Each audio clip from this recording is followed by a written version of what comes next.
महागणाधिपतये नमः। श्री सरस्वत्यै नमः। श्री गुरुभ्यो नमः। सर्वदेवेभ्यो नमो नमः। वक्रतुंड महाकाय सूर्यकोटि समप्रभ निर्विघ्नं कुरु मे देव सर्वकार्येषु सर्वदा। गुरुर्ब्रह्मा गुरुर्विष्णुः गुरुर्देवो महेश्वरः। गुरुसाक्षात् परब्रह्म तस्मै श्री गुरवे नमः। ब्रह्मानन्दं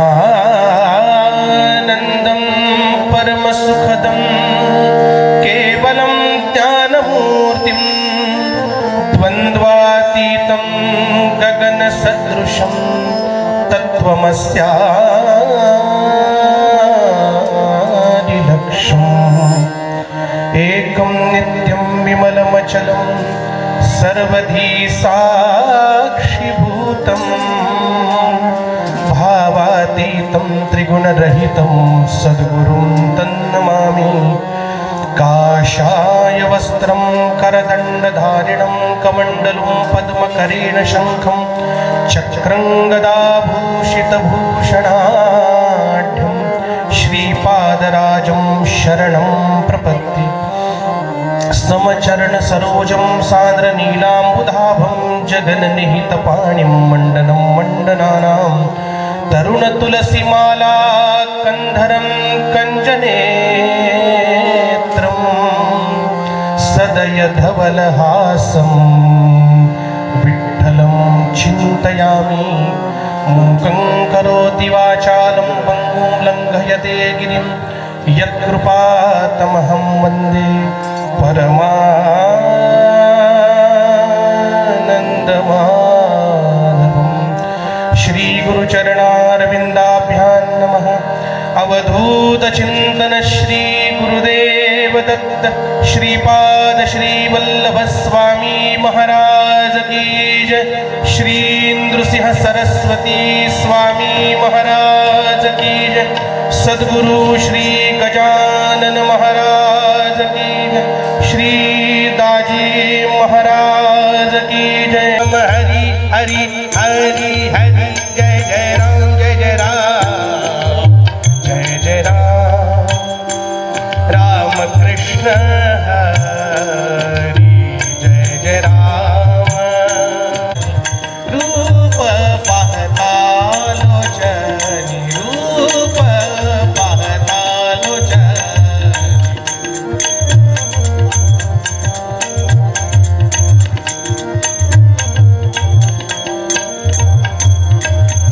रूप पाहता लोचनी सुख झाले साजणी सुख झाले हो साजणी सुख झाले हो साजणी। रूप पाहता लोचनी रूप पाहता लोचनी।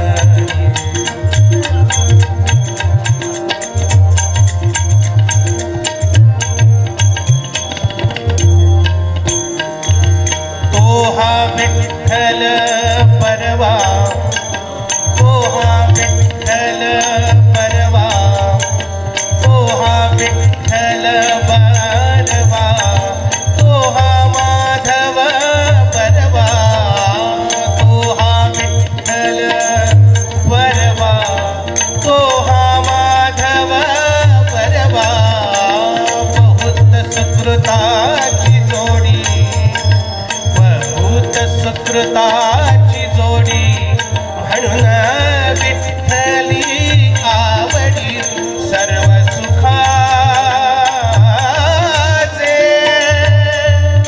आगर आगर।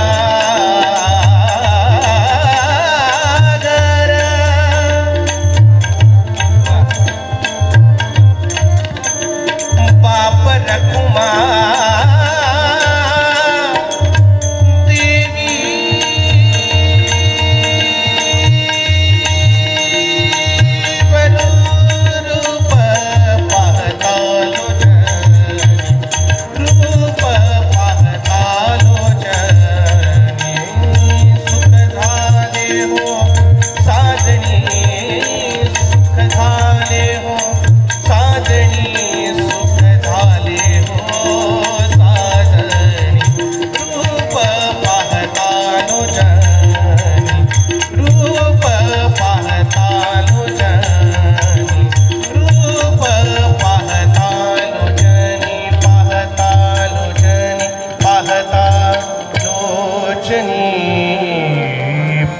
पंढरीनाथ भगवान की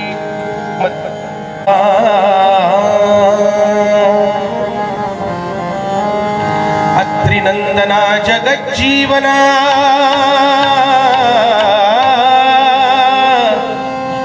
अत्रिनंदना जगज्जीवना तुझा एक आधार अत्रिनंदना जगज्जीवना तुझा एक आधार श्रीपाद श्री वल्लभ नरहरि सगुण ब्रह्म साकार श्रीपाद श्री वल्लभ नरहरि सगुण ब्रह्म साकार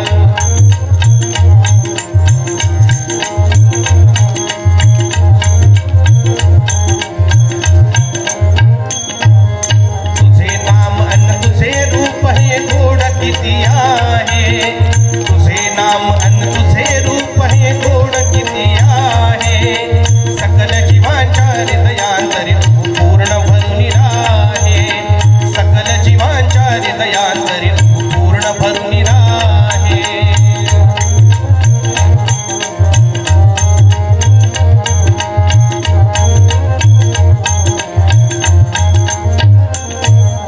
निशिदिनी तुमचे स्मरण घडावे नाम नित्य गावो निशिदिनी तुमचे स्मरण घडावे नाम नित्य गावो भक्त वत्सला परम उदारा अंत नको पावो भक्त वत्सला परम उदारा अंत नको पावो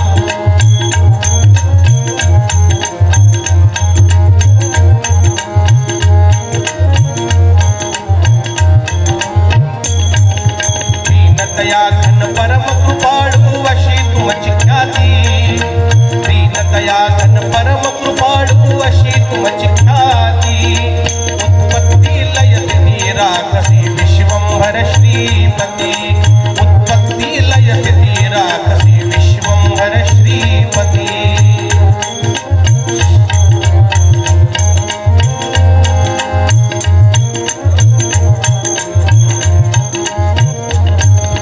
अनंत जन्मांचे हे माझ्या पुण्य फळा आले अनंत जन्मांचे हे माझ्या पुण्य फळा आले कृष्णात यौदुंबर तरुतरी दिव्य चरण पाहिले कृष्णात यौदुंबर तरुतरी दिव्य चरण पाहिले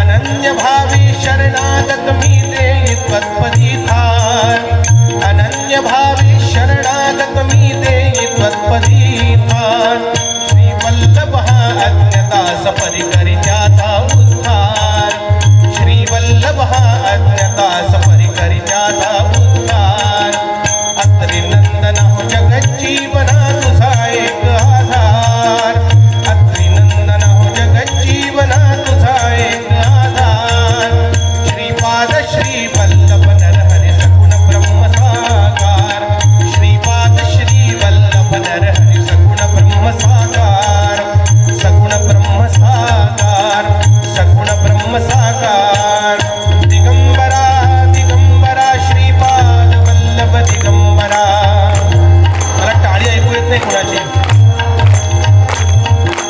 दिगंबरा दिगंबरा श्रीपाद वल्लभ दिगंबरा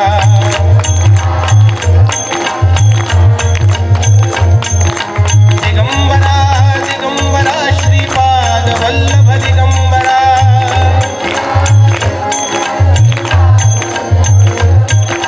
दिगंबरा दिगंबरा श्रीपाद वल्लभ दिगंबरा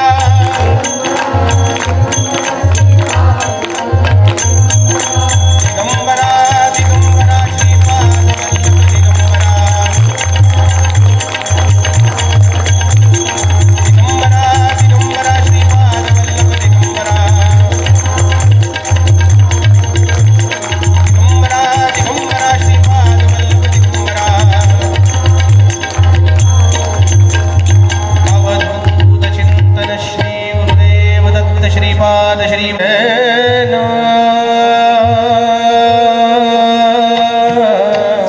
इथला बेस कमी झाला मॉनिटरचा दे रे दे रे दे रे ना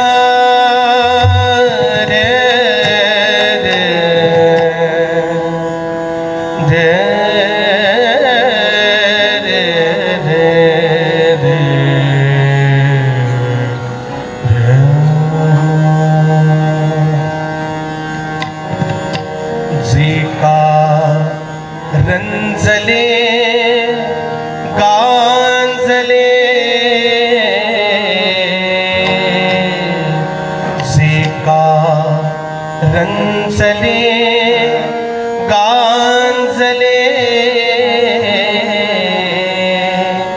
त्यासी म्हणे जो आपुले जे का रंजले गांजले त्यासी म्हणे जो आपुले तोची साधू ओळखावा तोची साधू ओळखावा देव तेची जाणावा जे का रंजले गांजले त्यासी म्हणे जो आपुले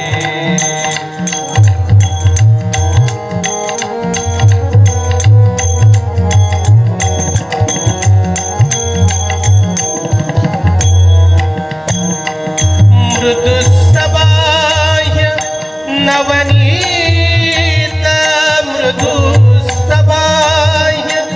नवनीत मृदुस्तबाह्य नवनीत तैसे सज्जनांचे चित्त तैसे सज्जनांचे चित्त जासी अपंगिता नाही जासी अपंगिता नाही त्यासी धरी जो हृदयी तोची साधू ओळखावा देव तेची जाणावा जे कारंजले गांजले त्यासी म्हणे जो आपुले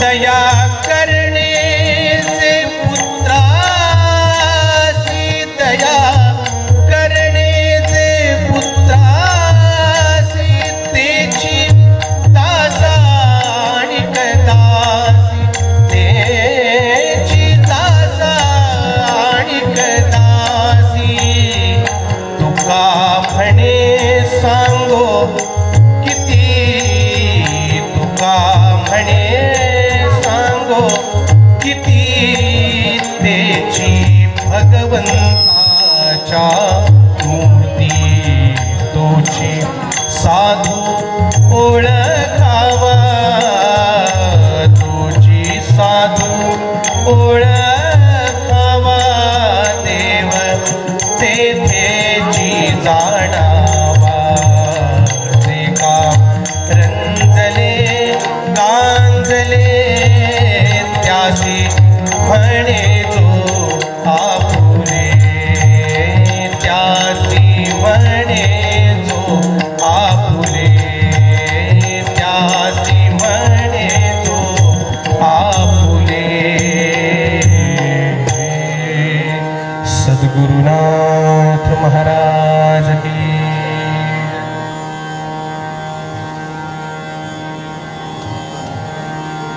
नमस्ते शारदे देवी सरस्वती मतिप्रदे वसत्वं मम जिह्वाग्रे सर्वविद्याप्रदा सर्वमङ्गलमाङ्गल्ये शिवे सर्वार्थसाधिके शरण्ये त्र्यम्बके गौरी नारायणी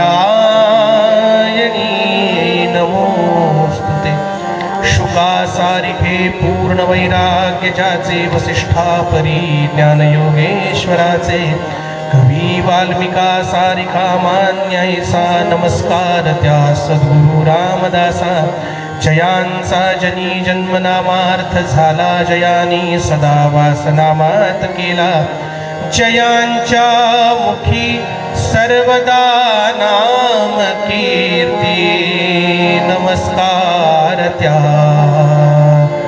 ब्रह्मचैतन्य मूर्ती श्रोता भक्ता श्रीराम समर्थ श्री राम समर्थ राजाधिराज प्रभु रामचंद्र भगवान की।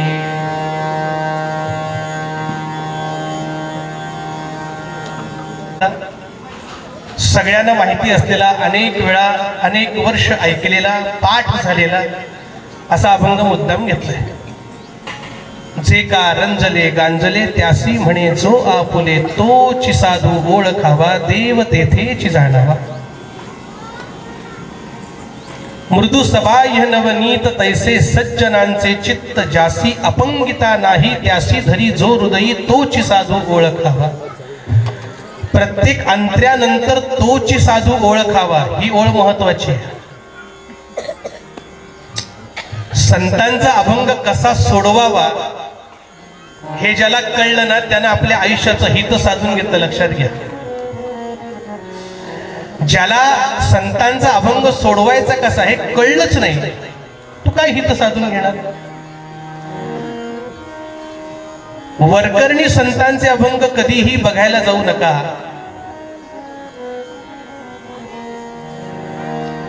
मृदू सबाह्य नवनीत, कोण? तोची साधू ओळखावा, असा जो असेल तोची साधू। दया करणे जे पुत्रासी, तेची दासा आणि कदासी, तुका म्हणे सांगू किती, तेची भगवंताच्या मूर्ती, तोची साधू ओळखावा। या एका अभंगामध्ये च हे अक्षर किती वेळा आलंय ते काढून बघा। च या शब्दाला फार महत्व असतं। बुवा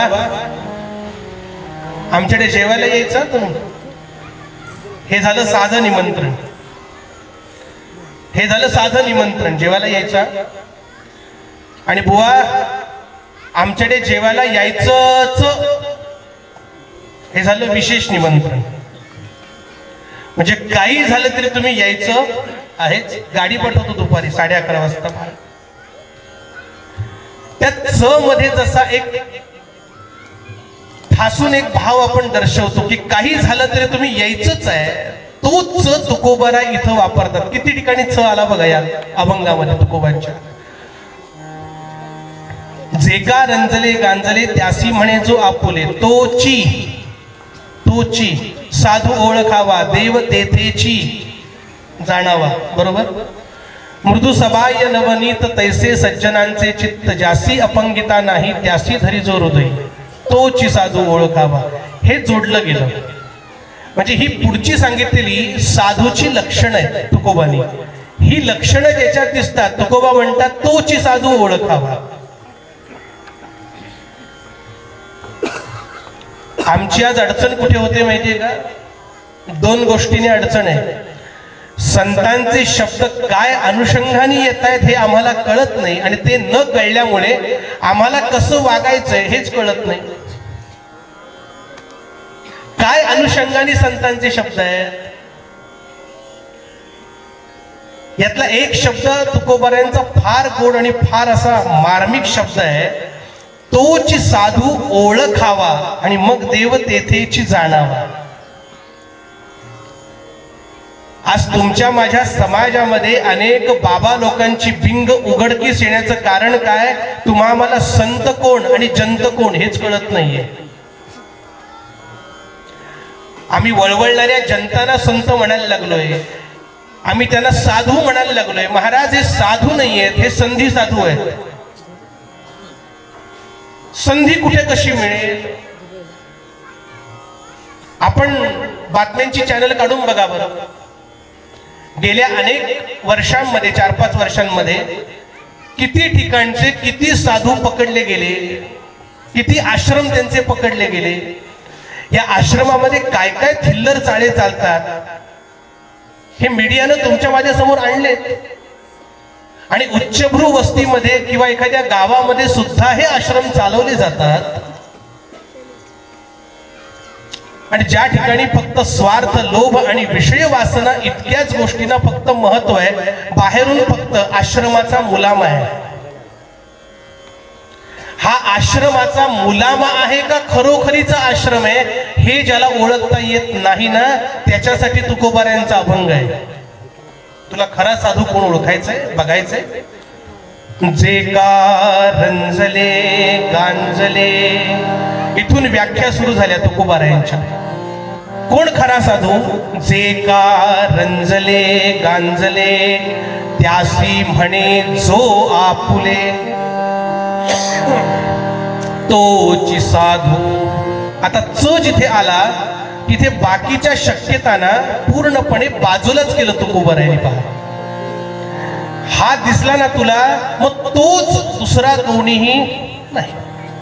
तोची साधू ओळखावा, आणि एकदा ओळखलास की मग बाकी कुठेही जायची गरज नाही. देव तेथेची जाणा, बाकी बाळा कुठेही जायची गरज नाही, सगळं तिथंच आहे. आमची अडचण अशी आहे की ओळखावा आणि जाणावा या दोन शब्दांमधली गल्लत आमची अजून सुटत नाहीये. जाणावा शब्दाचा अर्थ आम्हाला माहिती नाही, ओळखावा शब्द म्हणजे काय आम्हाला माहिती नाही.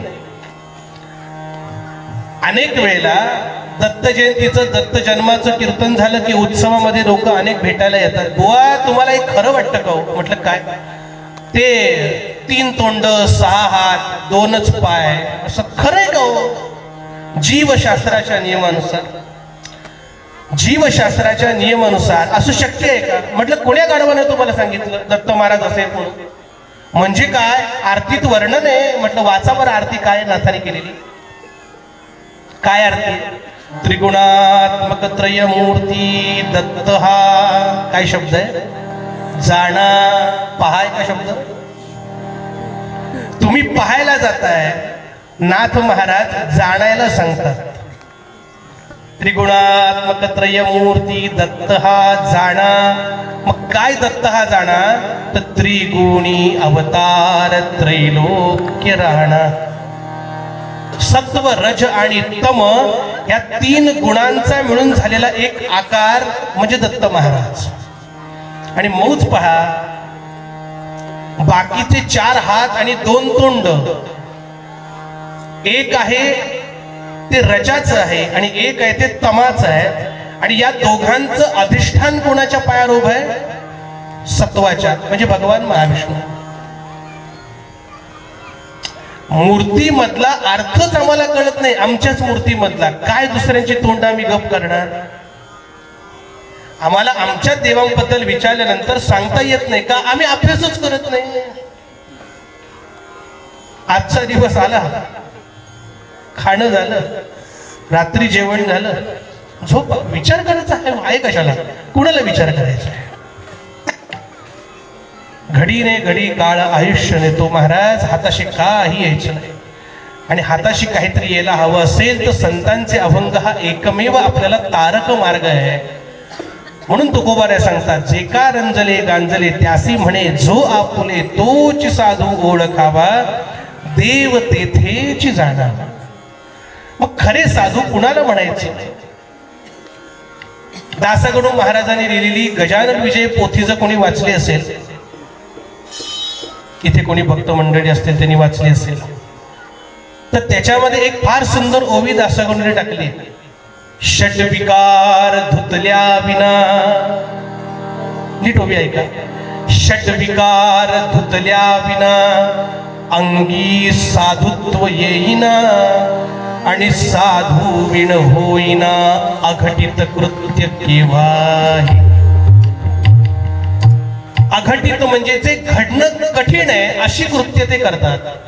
पण लक्षात घ्या, आपल्याकडून एखादं कृत्य अघटित घडल्यानंतर त्याचा डांगोरा पिटत संत बसत नाहीत. हा त्यांचा मोठा गुण आहे.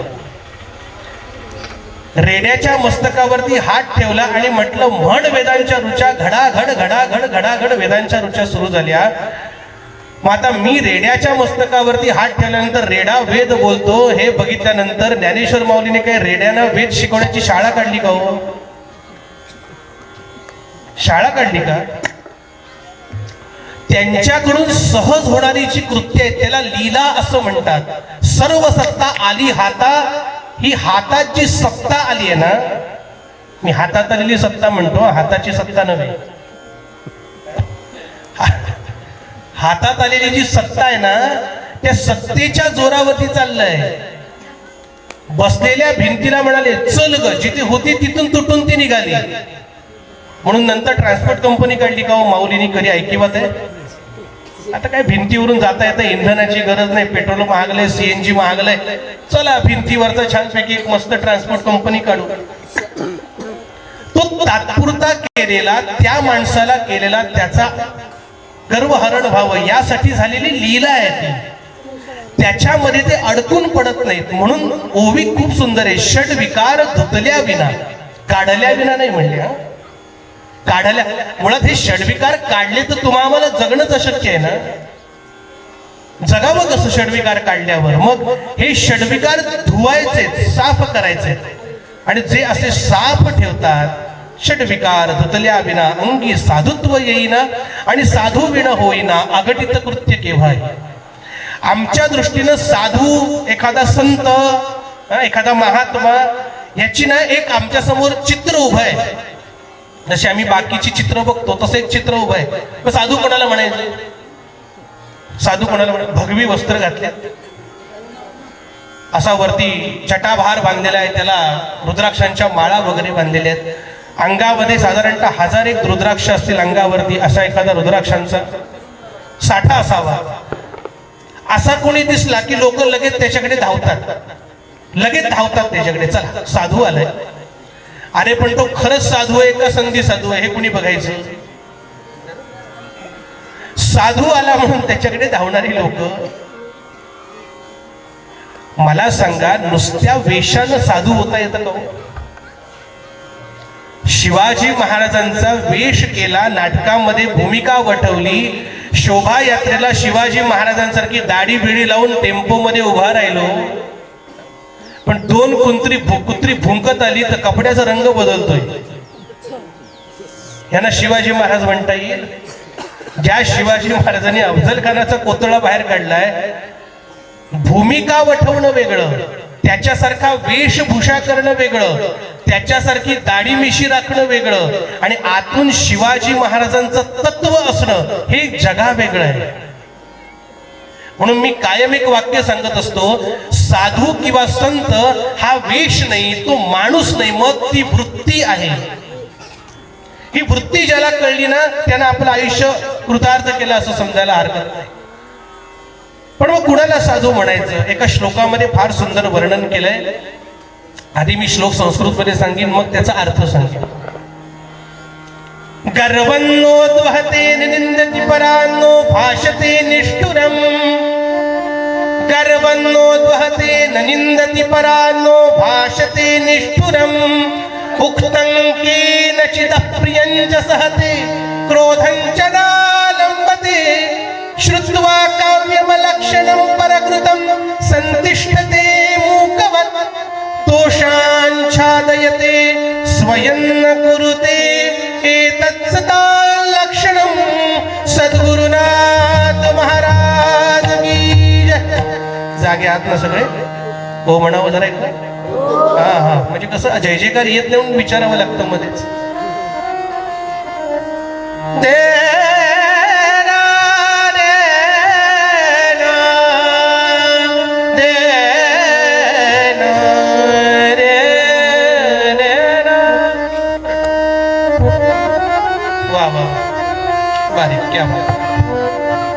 गर्वन्नो दुहते न निंदति परान्नो भाषते निष्ठुरम्.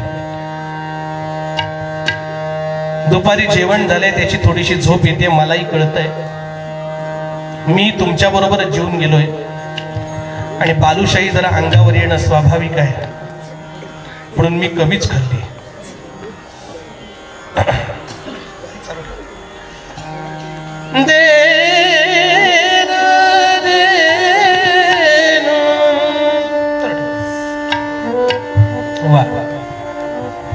गर्वन्नोद्वहते न निंदति परान्नो भाषते निष्ठुरम्. जे स्वतःच्या साधनेचा, उपासनेचा कधीही गर्व करत नाही. गर्वन्नोद्वहते न निंदति परान्, जे दुसऱ्याची कधीही निंदा करीत नाही, ते साधू आहेत. उलट दुसऱ्याने आपली निंदा केली तर त्यांना ती अधिक आवडते. समर्थांचे शब्द आहेत, निंदक कामाचा, कामाचा गडी आत्मारामाचा. समर्थांचे शब्द आहेत. निंदक कामाचा कामाचा का गडी आत्मा रामाचा. निंदकाचे घर असावे शेजारी का. अहो तो आमच्या ते चुका दाखवतो, मला सुधारायला वाव मिळतो ना चुका दाखवल्यामुळे. पण स्वतःहून दुसऱ्याची निंदा करीत नाहीत. गर्वन्नोद्वहते न निंदती परा नो भाषते निष्ठुरम. दुसऱ्याच्या हृदयाला त्रास होईल, दुसऱ्याचं हृदय दुखावेल, कळवळेल, मनाला त्रास होईल असं कधीही निष्ठुरपणे ते बोलत नाहीत. अतिशय प्रेमपूर्वक बोलतात. मुखामधून वाहणारी वाग्गंगा फक्त प्रेम आणि प्रेमच घेऊन येते. गोंदवलेकर महाराजांची प्रवचन प्रत्यक्ष कोणी ऐकलेलं इथे आहे का हो? मला सांगा. कोणी नाही. पण 365 प्रवचनांच्या पुस्तकातल्या त्या कुठल्याही प्रवचनांपैकी कुठलंही प्रवचन, कशाला प्रवचन, एखादी नुसती ओळ त्यांच्या मुखातून गेलेली जी लिहून आली ती फक्त वाचा. ती वाचल्यानंतर सुद्धा गोंदवलेकरांच्या मनामध्ये काय प्रेमाचा झरा प्रचंड प्रमाणामध्ये वाहतोय तुमच्या माझ्या लक्षात येईल. ते कधीही दुसऱ्याला निष्ठुरपणे बोलत नाहीत. उक्तंके नचित प्रियंच सहते क्रोधंच. हे सर्वात महत्वाचं आहे बरं का, लक्षात. क्रोधंच लंबते. काय आहे, भले भले माणसं 1 जानेवारीला किंवा वाढदिवसाच्या दिवशी बरंच काही हे करत असतात. एक एक एक आजपासून मी असं करीन, आजपासून मी तसं करीन. पण क्रोध आजपासून मला येऊ देणार नाही असं कोणी आहे का हो इथं? हात वर करा, जाहीर सत्कार करतो मी. असं होऊच नाही शकत. हा, नुसता हात वर करायला कोणी हात वर करेल. जगून दाखवायचंय. कारण क्रोध नावाची गोष्ट तुमच्या आणि माझ्या नकळत कधी येते हे कळतही नाही. लक्षात ठेवा. एक उदाहरण देतो. एका माणसानं तीर्थयात्रा करायची अशी ठरवली आणि म्हणून तीर्थयात्रा करण्यासाठी निघाला. मग काशी, मथुरा, जी जी काय होती 4 धाम यात्रा, वैष्णोदेवी वगैरे करत करत करत प्रयाग, गया, गया म्हणजे गयेला गया असं. आता गयेला गेल्यानंतर तिथला असा नियम आहे, गया हे असं ठिकाण आहे, एकमेव ठिकाण गया. तिथे अगर कोणी गया तर त्याच्यासाठी एक मुद्दाम सांगून ठेवतो. गया हे एकमेव क्षेत्र असं आहे की ज्या ठिकाणी जिवंतपणे तुमचं माझं स्वतःचं श्राद्ध तिथं करता येतं. म्हणजे आपल्या मागून आपलं कोणी करेल का नाही असं ज्याला तळ्यात मिळत असेल त्याच्यासाठी सोय सांगितली. गयेला गेल्यानंतर तिथं एक पद्धत अशी आहे की काहीतरी सोडावं लागतं. गयेला गेल्यावर काय सोडायचं? सोडायचे जिन्नस ठरलेले आहेत. काय सोडायचं? तांबड्या भोपळ्याची भाजी सोडली. तांबड्या भोपळ्याची भाजी सोडली. आता इकडचा सगळा माता भगिनी पट्टा लगेच कळेल. तांबडा भोपळा माहितीये ना? इकडे काय तांबडा भोपळाच म्हणतात ना? हा हा, कोणीच खात नाही हो जास्त. पाव किलो, अर्धा किलो, 20-25 लोकांना पुरतो. सोडला. पण असा कोण म्हणतो का गुलाबजाम सोडला म्हणून? मी तर म्हणणार नाही बाबा अजिबात. बालुशाही सोडली म्हणून कोण म्हणेल का? या महाशयांनी भीष्म प्रतिज्ञा केली, गयेला सोडायचंय का? आजपासून म्हणाले राग सोडला. राग सोडला नाही. टाळ्या नका वाजवत, त्यानं सोडला, मी नव्हे. राग सोडला. आणि राग सोडला म्हणून तिथून घरी आले महाराज. आल्याबरोबर घरी पूजा वगैरे ठेवली होती आपल्या आणि तीर्थप्रसादाला लोकांना बोलावलं होतं आणि बरेचसे दीडशे लोक बोलावले होते गावामध्ये तीर्थप्रसादाला. आणि लोक आली तीर्थप्रसाद घेण्यासाठी. बरं, लोकांचं सांगू का तुम्हाला, लोकांना नको त्या चौकशा भयंकर असतात. एखाद्या ठिकाणी जाऊन आल्यानंतर तुम्ही तिथे काय बघितलं, अशी अशी कोणी विभूती तिथे आहे असं आम्हाला कळलं, तुम्हाला दिसली का ती? तुम्हाला काही अनुभव आला का? त्या ठिकाणी असे असे अनुभव येतात, तुम्हाला काही अनुभव आले का? का तुम्हाला काही वेगळे कोणी संत महात्मे भेटले का? काही नाही. लोकांना एकच माहितीये, गयेला गेल्यानंतर काहीतरी सोडावं लागतं. आलेला प्रत्येक जण तीर्थप्रसाद घेताना भट्टीच होणार पाहिजे. आलेला प्रत्येक जण तीर्थप्रसाद घेऊन परत जाताना प्रत्येकाचा प्रश्न एकच, गयेला गेला होतात म्हणे. होय होय. हा तेवढा शांत. होय होय. का हो, काय सोडलं तो गयेला?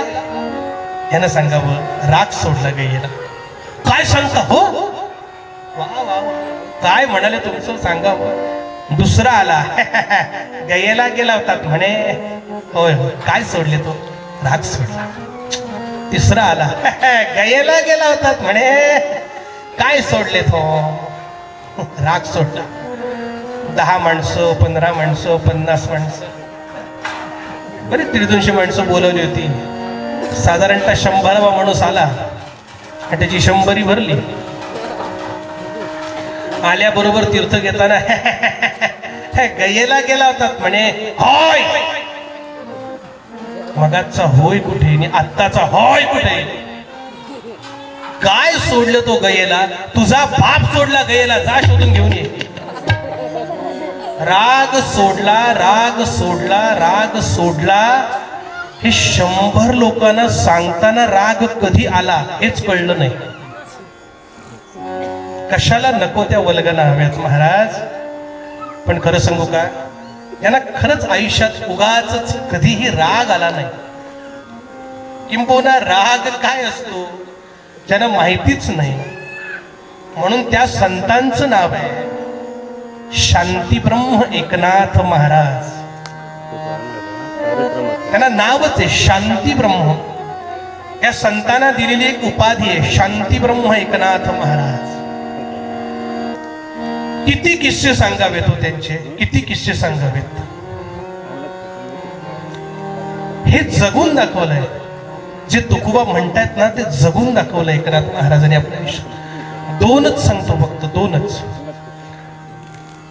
नाथांच्या घरी रोज भागवत कथा कीर्तन संध्याकाळी वाड्यामध्ये रोज असे. आणि नाथांनी स्वतःहूनच दवंडी पेटवावी की यावर कीर्तनाला संध्याकाळी. नाथा आले असते रे, पण आता ना गुडघ्यानी बसवत नाही रे मला. प्रत्येकाची काही ना काहीतरी कुरकुर कुरकुर कुरकुर. नाथांनी त्याच्यावरती न रागवता आपलं कीर्तन चालू ठेवावं. पण कोणीच कीर्तनाला येत नाही म्हणून नाथांनी त्यावेळेला शक्कल अशी लढवली होती की गावामध्ये दौंडी पिटवली की जो कोणी रोज कथेला कीर्तनाला प्रवचनाला येईल त्याला जाताना पावपावशेर गुळ मिळेल. गुळ मिळेल म्हटल्याबरोबर सगळे मुंगळे धावायला लागले. हो, सगळे मुंगळे धावायला लागले. गुळ मिळेल म्हटल्या गुळाच्या ओढीनं. आणि आलेला प्रत्येक जण येतोय, ऐकतोय, गुळ घेऊन जातोय. त्यात मजा अशी झाली, एक नवविवाहित जोडपं, नवीन लग्न झालेलं, त्यांनी विचार केला. नवरा विचारतो कुठं जाऊया आज? फिरायला जाऊया का? ती म्हणली फिरायला कशाला, नाथांच्या वाड्यात जाऊ त्याच्यापेक्षा. का? पावपावशेर माणशी गुळ मिळतो, दोघं गेलो तर अर्धा किलो गुळ येईल. अशी माणसं कधी उपाशी मरत नाही. अशी माणसं कधी उपाशी मरणार नाहीत. चला म्हणाले नाथांच्या वाड्यात जाऊ. आले.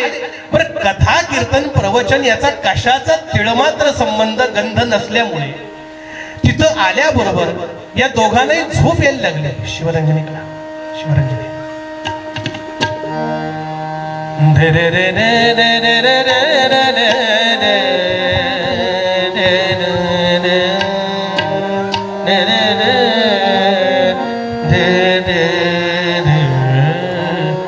बॅकग्राऊंड चालू ठेवा. या कशाचाच संबंध त्यांच्याशी नसल्यामुळे तुम्हा आम्हाला कीर्तनामध्ये जशी मध्ये झोप येते अशी पेंगायला लागतो आपण, तसं त्यांचंही तेच झालं. हळूहळू झोप यायला लागली आणि आखो ही आखो मी इशारा झाला. पुरुषांमध्ये तो बसलेला, स्त्रियांमध्ये ही बसलेली. काय करूया, निघूया का? ती म्हणते पावशेर गुळ गेला तर काय करायचं, तो घेतल्याशिवाय.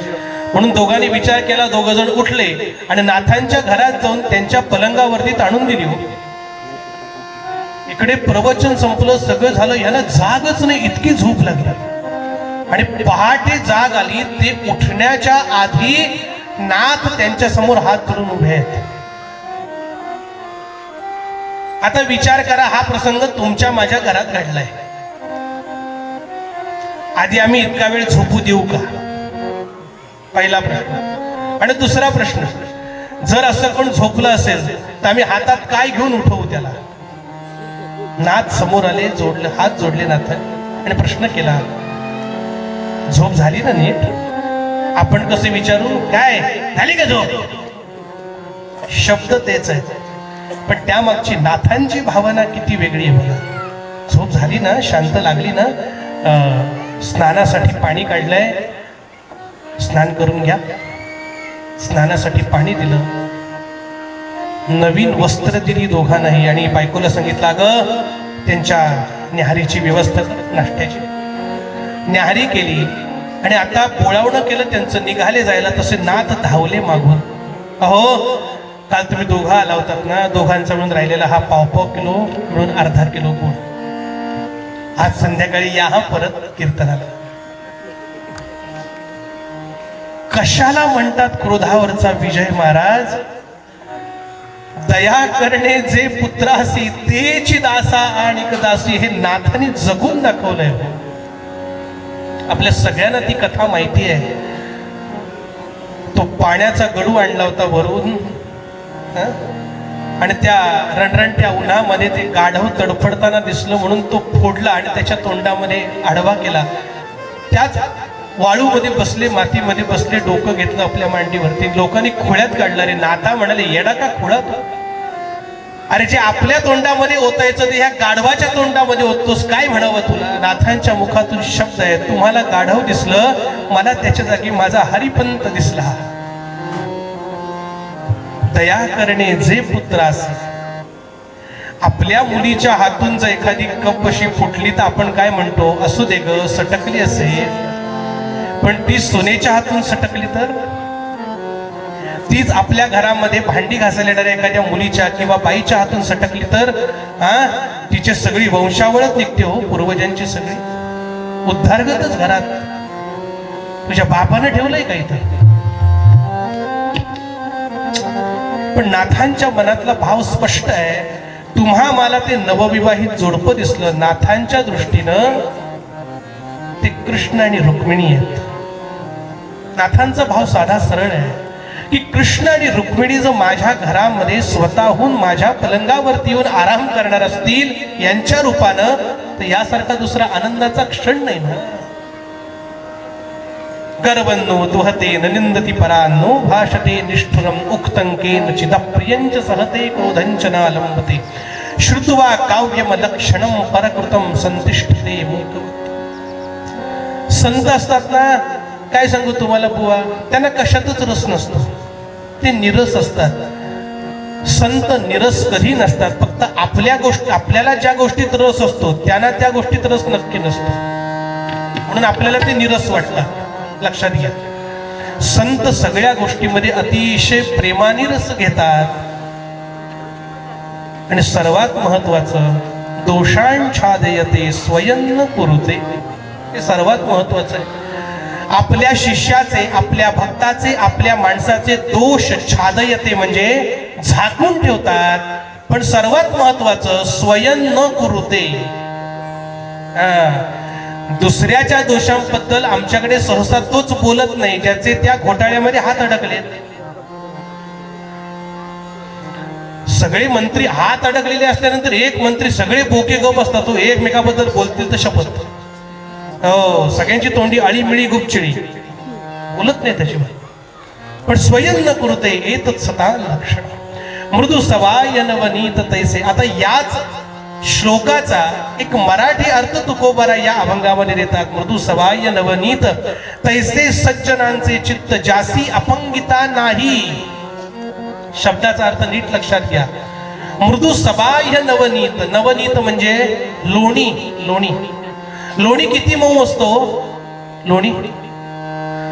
आणि सबाह्य लोणी वरून दाबा, आतून दाबा, बाहेरून दाबा, साईडून दाबा, कसंही दाबा ते मऊच असतं ना. फ्रीज मध्ये असेल तर कडक होईल, पण बाहेर काढल्यावर मऊ होतं ना. पण लोण्याचा एक महत्वाचा गुण आहे, लोण्याला प्रत्यक्ष अग्नीची आच लागली तरच लोणी वितळतं, उष्णता लागली तर. पण संतांचं हृदय, सद्गुरूंचं हृदय, साधूंचं हृदय इतकं कोमल आहे की दुसऱ्याचं दुःख बघून सुद्धा त्यांचं हृदय कळवळतं. आणि एक महत्वाचा शब्द त्याच्यावरती फक्त भाष्य करतो आणि पूर्वरंगाला विराम देतो. ज्यासी अपंगिता नाही त्यासी धरी जो हृदय.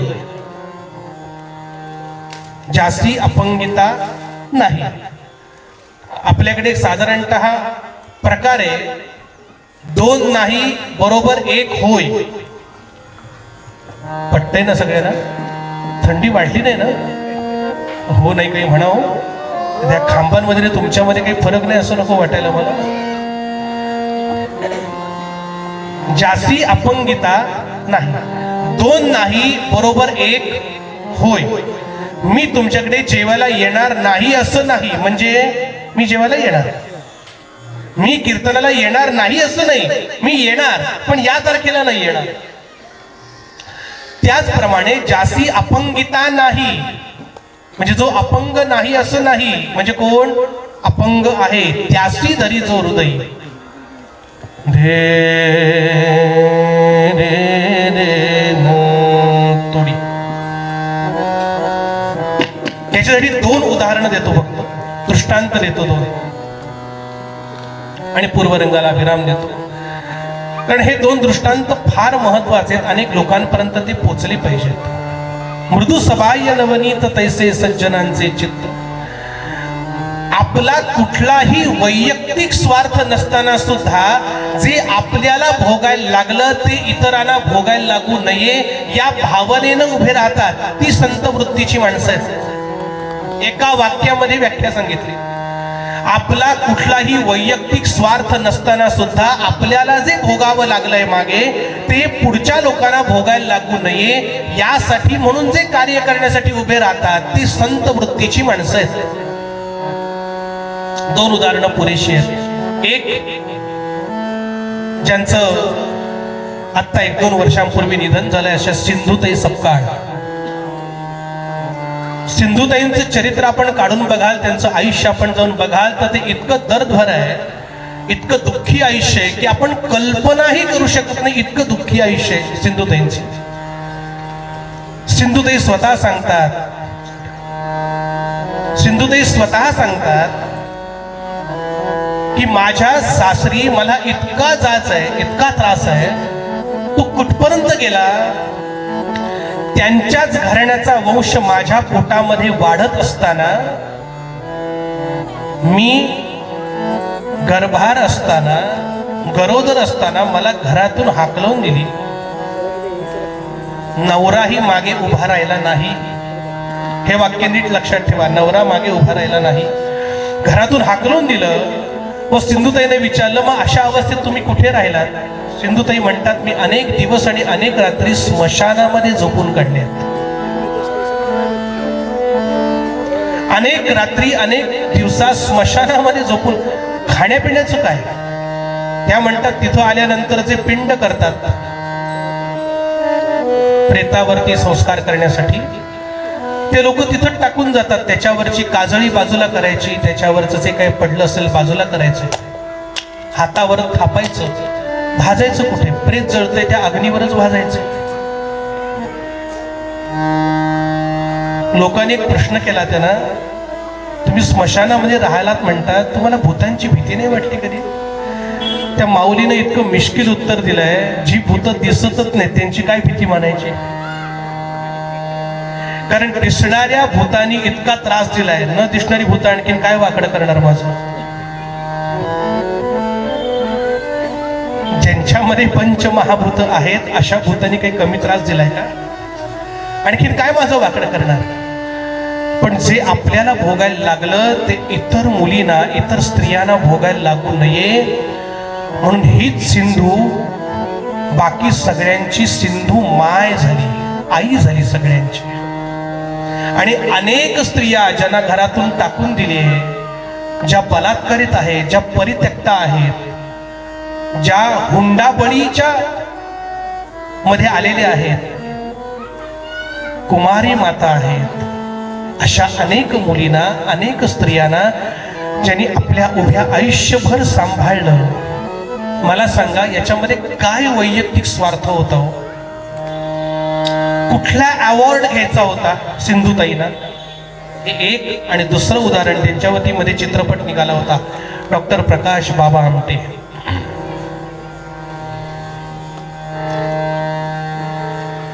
त्या तिथं गेल्यानंतर त्या भागामध्ये आपण चित्रपट पाहिला असेल तर मासिक धर्म नवीन मुलीला आल्यानंतर काय करायचं हेही ज्या लोकांना कळत नाही अशा ठिकाणी आपल्या पत्नीला घेऊन गेलेत आणि तिच्या करवी याच्यावर काय करता येतं याचे उपाय दिलेत आमटेंनी. बरं, या सगळ्यानंतर त्यांना मॅग्सेसे अवॉर्ड मिळाला होता. आता मला सांगा, हा मॅग्सेसे अवॉर्ड मिळावा म्हणून हे केलंय का? मॅग्सेसे अवॉर्ड साठी हे झालेलं नाहीये. कुठल्याही पद्मविभूषण किंवा पद्मश्री अवॉर्ड साठी झालेली ही गोष्ट नव्हे. मला जे भोगायला लागलं ते बाकीच्यांना भोगायला लागू नये म्हणून केलेली ही कृती आहे. पुण्यातले एक चितळे नावाचं दाम्पत्य त्या नर्मदा परिक्रमेला गेलं होतं आणि त्यांनी सांगितलं होतं एक किस्सा इतका सुंदर की म्हणाले, आता मला मिळालेल्या माहितीनुसार मधला जो भाग आहे जिथे लुटालुटीचा कार्यक्रम चालायचा तो आता बंद झालाय, पण सरकारने त्यांची सगळी व्यवस्था केल्यामुळे आता ते बंद झालंय. पण ते जेव्हा गेले होते तेव्हा अंगावरची सगळी वस्त्र, स्त्री असेल ना तर पुरुष असेल, सगळी वस्त्र अंगावरची काढूनच त्या भागातून पुढे जायला लागतं.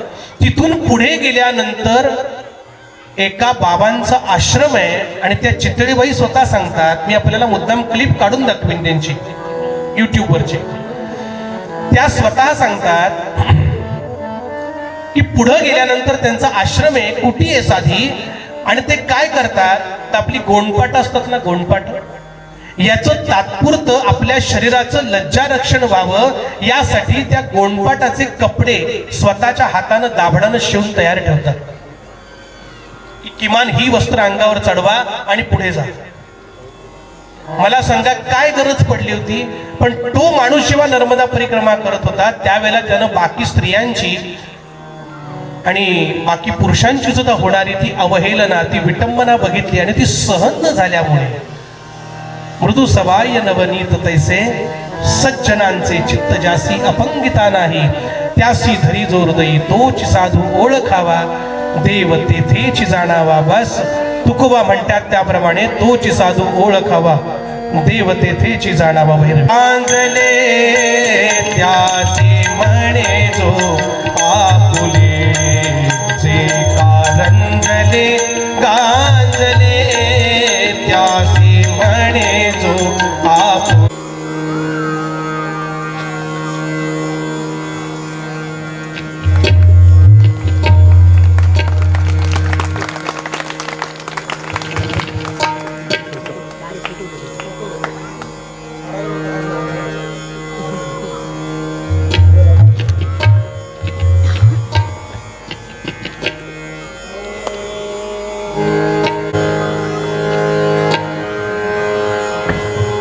गोपाला म्हणा,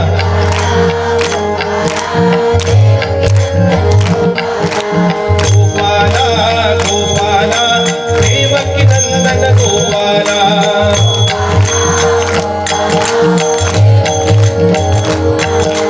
गोपाला गोपाला देवकी नंदन गोपाला.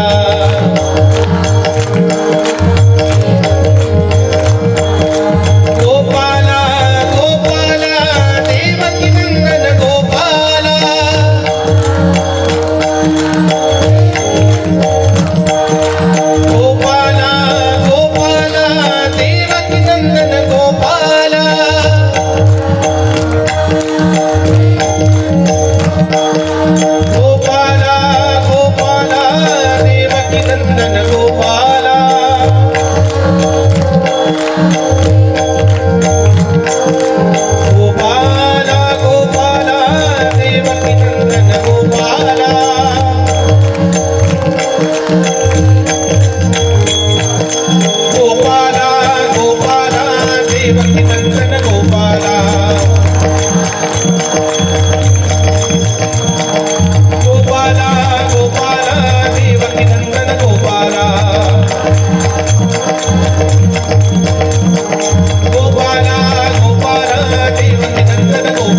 त्याले भगवान भोलेनाथ.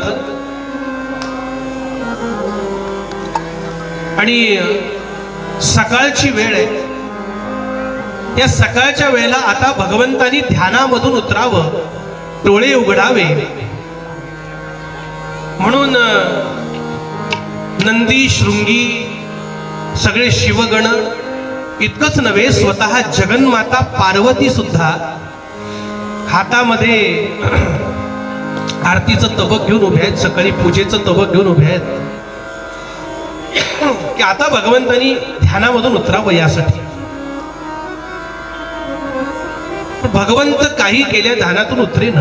आता काय करायचं? घड्याळात वाजले 6, म्हणजे आत्ताच आहे. तेव्हा सकाळी वाजलेले घड्याळात 8. भगवंत ध्यानामधून उतरलेच नाहीत तर त्यांची पूजा कशी करावी, त्यांची आरती कशी करावी? मग त्या सगळ्या लोकांनी काय विचार केला, त्यांनी खरे बुवाला गाठला.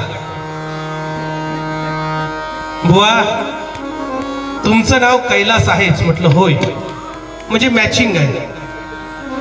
नाटका बिटकात तुम्ही म्हणे भूमिका करता असं कळलं. नाटकं करतो असं नव्हे. हा, नाटकं करणं वेगळं आणि नाटकात भूमिका करणं वेगळं. नाटकात तुम्ही भूमिका वगैरे करता. हो म्हटलं. कीर्तनही करता. म्हटलं हो, सद्गुरु कृपेनं चालू. मग एखादं नाट्यगीत म्हणा. म्हटलं कशाबद्दल? ते उठण्यासाठी एखादं नाट्यगीत म्हणा म्हणाले. म्हटलं बापूडा प्रयत्न करतो, उठले तर उठले, देवो के देवते. म्हणून मग कैलास बुवानी संगीत मंदार माला मधलं एक नाट्यपद म्हणलं, त्यांची स्तुती करणार.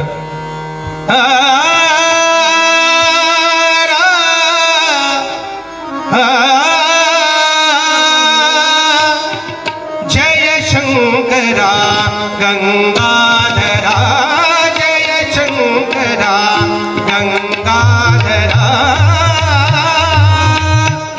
जय शंकरा गंगाधरा, जय शंकरा, जय शंकरा गंगाधरा, जय शंकरा गंगाधरा. गौरी हरा गिरिजावरा, गौरी हरा गिरिजावरा, विपदा हरा शशि शेखरा, विपदा हरा शशि शेखरा, जय शंकरा गंगाधरा, जय शंकरा.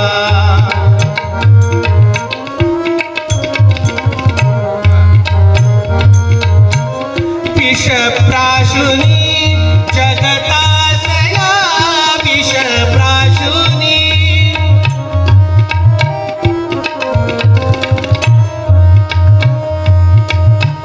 विष प्राशुनी जगतासया, विष प्राशुनी.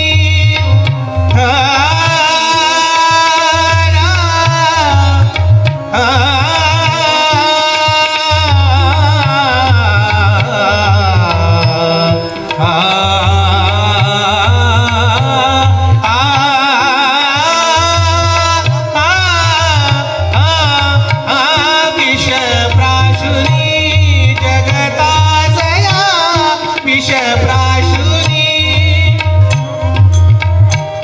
आता भगवान शंकरांना उठवायचं ना ध्यानातून, 2-3 ताना घेतल्याशिवाय ते उठणार कसे?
समुद्र मंथनामधून जे विष उत्पन्न झालं हलाहल ते भगवंतानी प्राशन केलं आणि कंठ निळा पडला म्हणून त्याचं वर्णन केलं. कंठे यस्य विराजिते हि गरलम. ते कसं दिसतं? चौथ्या ओळीतला पहिला शब्द जंबुवत. जंबू म्हणजे जांभूळ. जांभूळ कसं दिसतं? तसं दिसतंय ते. वा कंठे यस्य विराजिते हि गरलम शीर्षे च मंदाकिनी. डोक्यावरून मंदाकिनी म्हणजे गंगा वाहते. ती गंगा कशी दिसते? एखादं कारंज उडावं तशी दिसते. जलबिंदुवत.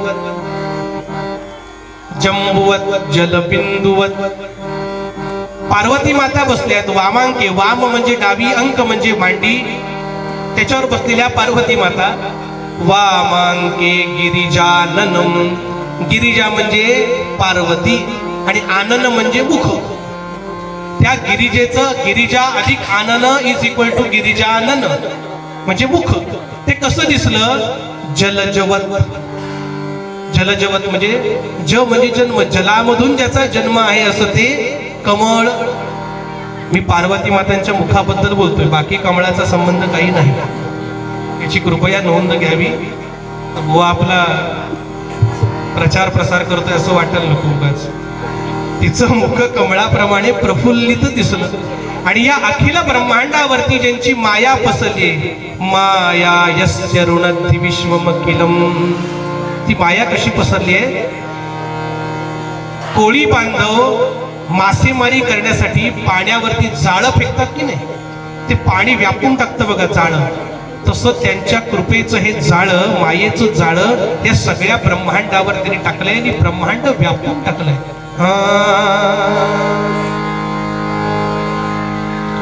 आणि भगवंत ध्यानामधून उतरले. आलेल्या नंदी शृंगी सगळ्यांनी भगवंतांचं दर्शन घेतलं, पूजा केली, आरती केली. पार्वती मातानी सुद्धा पूजा आरती केली. सगळं झालं. आपापली लोक कामाला निघून गेली. आणि आता पार्वती माता बाजूला येऊन बसल्या. बायको बाजूला येऊन बसली, अतिशय प्रेमानं येऊन बसली. हा क्षण जरा घातक असतो. स्वानुभव सांगतो. मग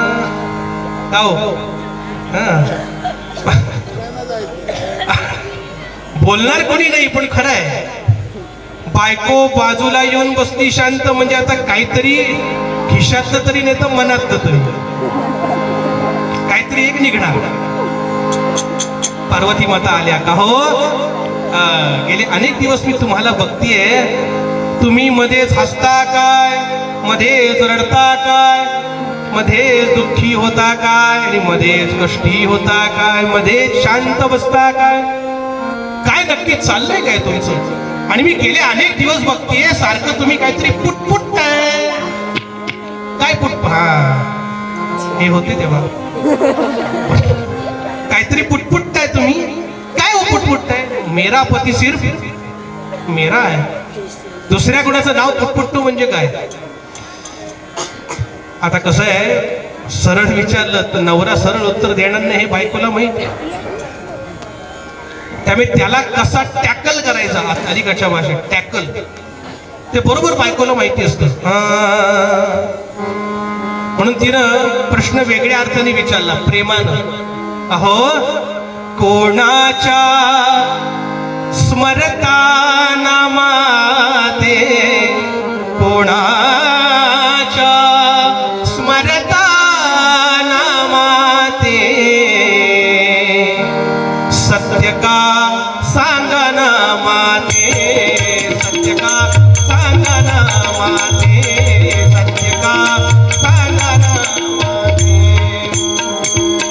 धरुनी ध्यान नित्य बसता, धरुनी ध्यान नित्य बसता, आपुला मनास में हसता, कधी कधी उदासीन दिसता, घडी भर स्थितीवरही नसता, घडी भर स्थितीवरही नसता, सविनय पुसते पापणाते, सविनय पुसते पापणाते, सांगाना माझे सत्य का, सांगाना माझे सत्य का, सांगाना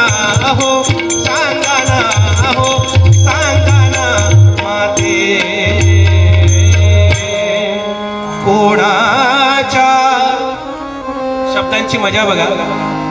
कोणाच्या स्मरता नामाते आणि सत्य का सांगाना माते. मला सांगा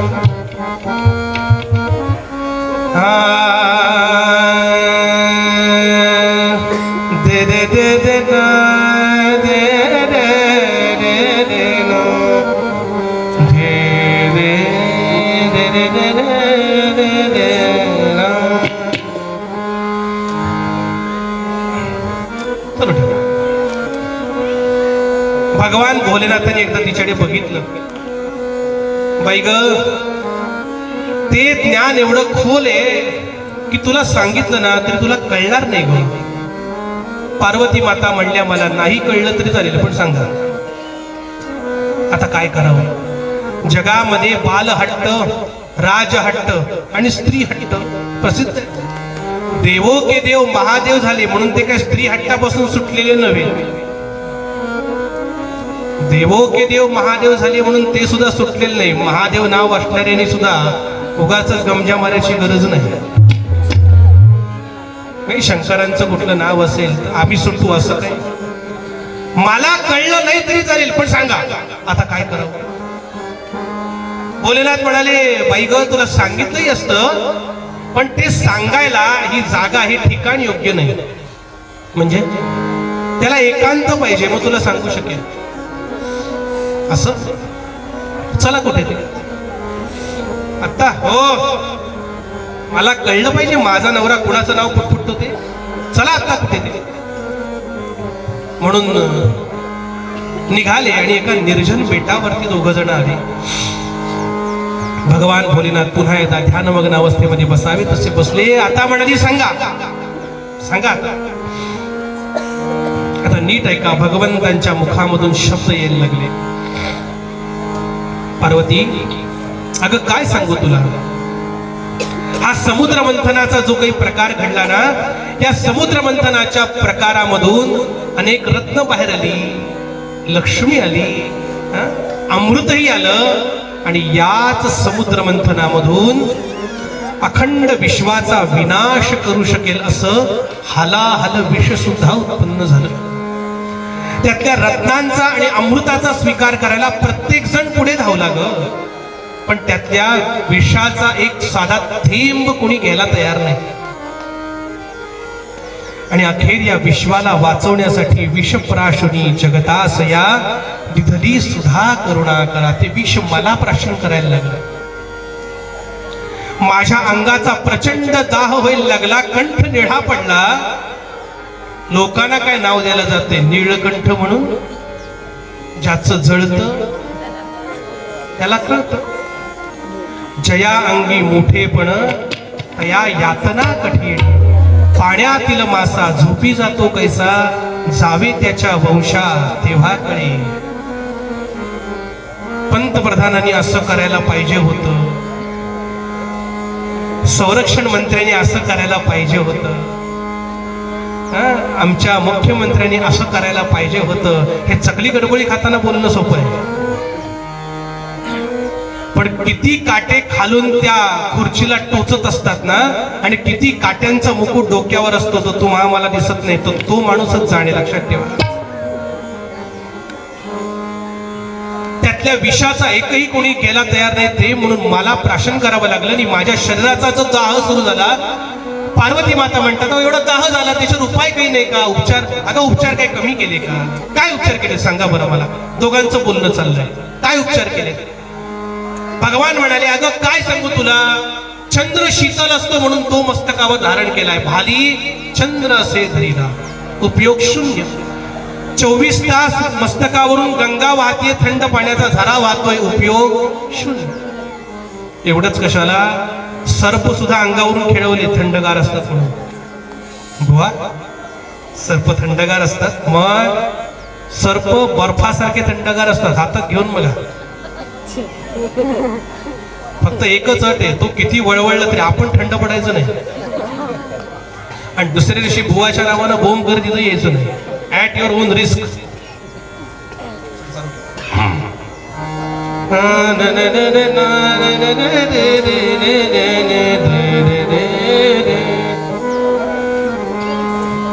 आणि या सगळ्यावरती माझा जो शरीराचा दाह होतोय ना, ह्याच्यावर मला नारद महर्षीने एक उपाय दिला. तुम्हाला विचारतेस ना मी कुणाचं नाव पुटपुटतो? मी माझ्या रामाचं नाव पुटपुटतो.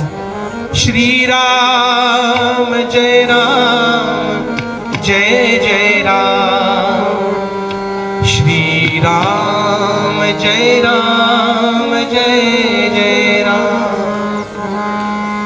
मी हे अखंड नाव पुटपुटत असतो ना पार्वती, म्हणून माझ्या अंगाचा दाह कमी होतो त्याने. आणि राम हा विषय निघाल्याबरोबर राम हृदय सांगायला सुरुवात केली भगवान भोलेनाथाने. एखाद्या पतिव्रतेला आपल्या पतीबद्दल, एखाद्या शिष्याला आपल्या गुरुबद्दल, एखाद्या भक्ताला आपल्या भगवंताबद्दल, आराध्या दैवताबद्दल बोलायला लागल्यानंतर किती बोलू आणि किती नको असं जसं होतं ना, तसं भोलेनाथांचं झालं. राम हा विषय निघाल्याबरोबर जी काही वाघ गंगा चाललीये, पण काही काळ गेल्यानंतर मात्र तुम्हा आम्हाला जी लागण होते ती पार्वती मातानेही झाली. हळूहळू पेंग यायला लागली, झोप यायला लागली आणि हळूहळू प्रतिसाद रूपी हुंकार बंद पडायला लागला. आता यांचा प्रतिसाद जर बंद पडला तर परिणाम ते सांगायचे बंद होतील. म्हणून पुराणामधलं वर्णन सांगतो, भगवान महाविष्णूंनी आपला अंश माशाच्या पोटामध्ये ठेवला आणि त्या माशाच्या पोटामधून त्या पेटामध्ये येऊन पाण्याच्या इथून त्यांनी हुंकार द्यायला सुरुवात केली. मी ऐकतोय. किती वर्ष चाललं हे राम हृदय प्रकरण? पुराणांचा आधार घेऊन सांगतो. काही काळानंतर जेव्हा भगवंतांचं ध्यान भंग पावलं भोलेनाथांचं, समोर बघतात पार्वती माता झोपी गेलेल्या. विचार करतात पार्वतीचं झोपी गेले तर इतका वेळ मला हुंकार कोण देतो? आणि योगमायेनं बघितलं त्या माशाच्या पोटामधून आवाज येताना त्रिशूळ उचललं, त्रिशूळ फेकून मारलं. माशाच्या शरीरामधून गेलं आरपार, मासा गतप्राण झाला. आता शरीरात संपलं म्हटल्यानंतर प्रगट होण्याशिवाय पर्याय नाही. पुराणामध्ये वर्णने भगवान महाविष्णूंचा अंश असलेली अष्टवर्षात्मक मूर्ती प्रगट झाली. 8 वर्षाची मूर्ती प्रगट झाली. म्हणजे किती वर्ष चालले बघा राम हृदय. आणि ते बघितल्याबरोबर अरे विष्णू तुम्ही म्हणाले, मीच होतो. का हो, समोर आला असतं तर तुम्हाला सांगितलं नसतं काय? नाही म्हणाले, भगवंता समोर ऐकण्यात काही मजा नाही. नवरा बायकोचं बोलणं आणि त्यातूनही भांडण चोरून ऐकण्याची मजा आहे. हे गुलदस्त्यात. आणि काय म्हणाले, कृष्ण अवतारातले चाळे अजून आमचे सुटत नाहीयेत. गोकुळात याने चोऱ्या केल्या फार, त्रासती सकळ नारी. त्या नंदाच्या घरात दया दुधाने लोण्याला काही कमी होती का हो? पण लोकांच्या घरात जायचं, शिंकेला बांधलेली मडकी फोडायची, त्याचा काला करायचा, विचका करायचा आणि पळून जायचं. यातच भगवंताना काय तो आनंद, अलौकिक चरित्र. पण प्रभू, जी वाघगंगा चालली होती ना, ती पुन्हा एकदा ऐकायची इच्छा आहे. ऐकवता? सॉरी. भगवान भोलेनाथाने सांगितलं आता ते शक्य नाही का? या चॅनलवरती पुनःप्रक्षेपण नाही, रिपीट टेलिकास्ट या चॅनलवर नाही. मग चॅनल बदलावं लागेल. म्हणजे पृथ्वी तलावरती दत्तपीठ झालंय. त्या दत्तपीठामध्ये जायचं आणि प्रभू दत्तात्रयांची 12 वर्ष म्हणजे एक तप एकनिष्ठ सेवा करायची आणि हेच ज्ञान पुन्हा एकदा त्यांच्याकडून लखलखीत आणि चकचकीत करून घ्यायचे. मी गेलो असतो पण मी तिथे जाऊ कसा? नाव गाव रूप मला काही नको का? आधार कार्ड, पॅन कार्ड. आधार कार्ड पाहिजे, फोटो कसाही चालेल पण आधार कार्ड पाहिजे. जुन्या लोकांचे आधार कार्ड आठवत आहेत का? भयानक होती हो. माझा आधार कार्ड नंतर दाखवतो, कीर्तनला कोण बोलावणार नाही असं आधार कार्ड आहे. म्हणजे बुवा निराधार असल्या का दिसतो त्या फोटोमध्ये? काय फोटो म्हणजे आनंदी आनंद सरकारचे. म्हणाले नाव हवंय तुम्हाला, मी देतो ना नाव. म्हणून त्या अष्टवर्षात्मक मूर्तीचं नामकरण भगवान भोलेनाथाने केलं. बहुरूपवान परितो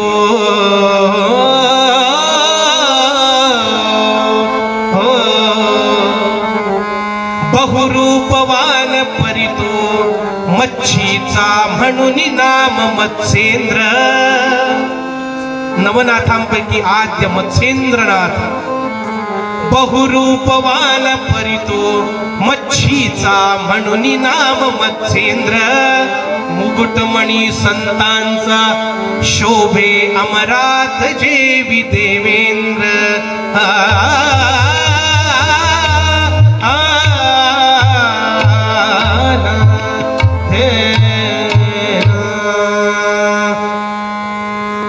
मच्छिंद्रनाथ असं नामकरण केलं. दत्तपीठामध्ये गेले, 12 वर्ष तिथं राहिले, 12 वर्ष एकनिष्ठ सेवा केली आणि प्रभू दत्तात्रेयांचा आशीर्वाद घेऊन हेच ज्ञान पुन्हा एकदा लखलखीत चकचकीत करून घेतलं. आणि 12 वर्षानंतर 12 अधिक 8 बरोबर 20 वर्षाचा एक नवजवान तेजपुंज तरुण बाहेर पडला. आता जायचं कुठं? आई नाही, बाप नाही, बायका नाही, मुलं नाही, घर नाही, दार नाही, काही नाही. मग जे घर दिसेल ते आपलं, हे विश्वची माझे. म्हणून रोजची नाथ पंथाची दीक्षा किंवा नियम आहे, रोज 5च घर भिक्षा मागायची, 6वं घर नाही.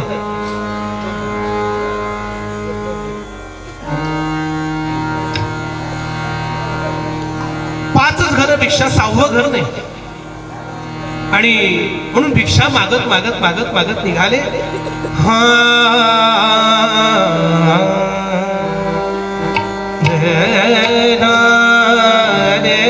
वेळ सुंदर आली रागाला.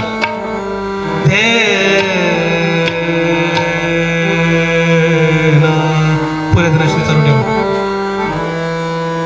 नीट आहे का?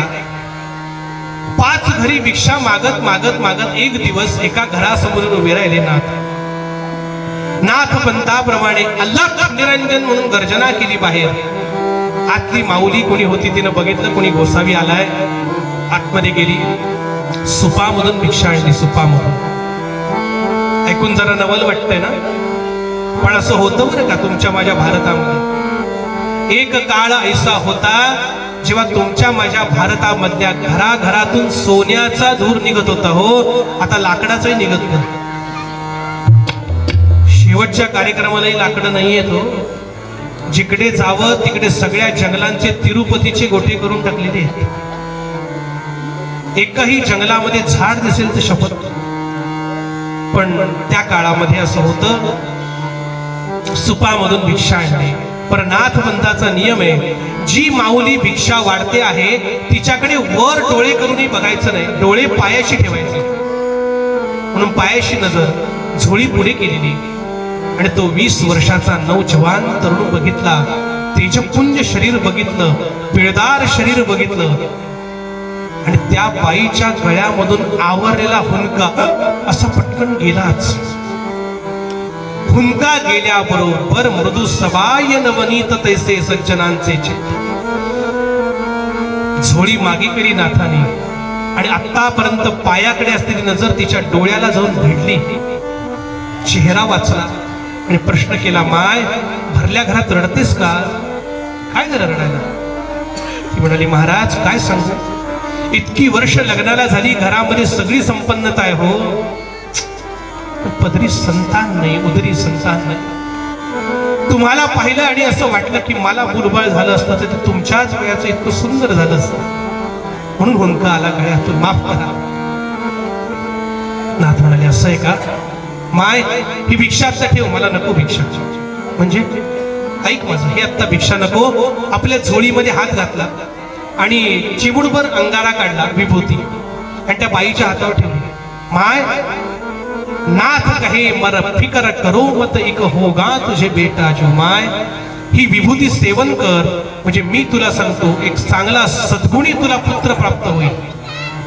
पण एक स्त्री जातीचा असलेला गुणधर्म अवगुण नाथांना माहिती, मच्छिंद्रनाथांना, म्हणून मुद्दाम बजावलं. माय एक काम कर, या विभूतीनं तुला पुत्र प्राप्ती होणार आहे, हे फलित होईपर्यंत कुणालाही सांगू नकोस.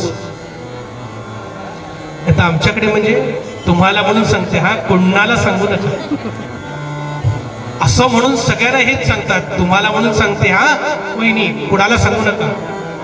हे सगळ्या गावाला माहिती, तुम्हालाच माहिती नाही फक्त. ठीक आहे म्हणाले. आणि किती खात्री दिली बघा हो नाथानी, मच्छिंद्रनाथांनी, माय ही विभूती सेवन कर म्हणजे मी तुला सांगतो एक चांगला पुत्र होईल. इतकंच नव्हे, आजपासून बरोबर 12 वर्षानंतर याच दिवशी याच वेळेला तुझ्या दारात येऊन उभा राहील आणि तुझ्या मुलाच्या हातून भिक्षा घेईन. काय खात्री पाहिजे आणखी? काय खात्री पाहिजे आणखी मला सांग. आणि ती विभूती घेतली, ठेवली, रात्री घेऊया. संध्याकाळी गावातल्या काही बायका गप्पा टप्पा करायला आल्या. मी जुना काळ सांगतो हा, जेव्हा गावातल्या बायका अशा एकमेकांच्या घरी जात असत. आता हे सगळं मुंबई पुण्यामध्ये शहरामध्ये तर दुरापास्त झालंय.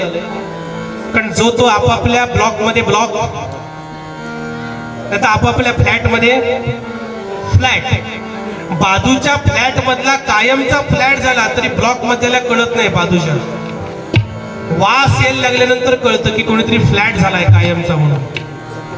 रवींद्र महाजनींची माहिती आहे ना,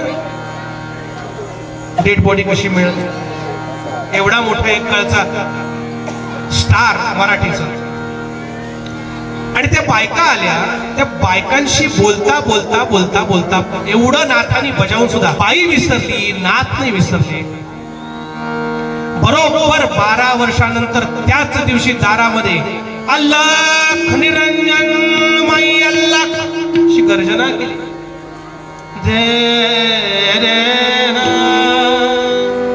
गर्जना ऐकल्याबरोबर त्या बाईनं आपलं परत सुपामध्ये भिक्षा घेतली, डुलत डुलत डुलत आली. भिक्षा आणल्याबरोबर नाथाने पहिला प्रश्न केला, माय मुलगा कुठे आहे?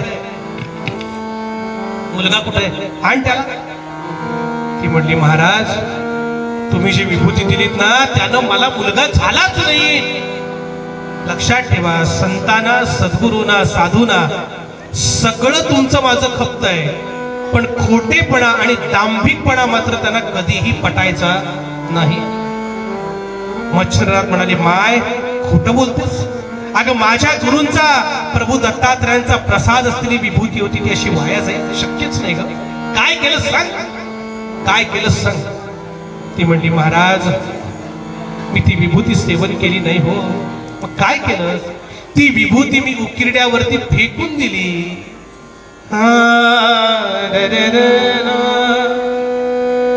हे ऐकल्याबरोबर नाथ घराच्या बाजूला धावले उकिरड्याकडे. आणि 12 वर्ष साठलेला उकिरडा त्याला आपला कान लावला, तसा आतून सोहम ध्वनी ऐकू यायला लागला. आणि नाथाने 12 वर्ष साठलेला उकिरडा उकरावा.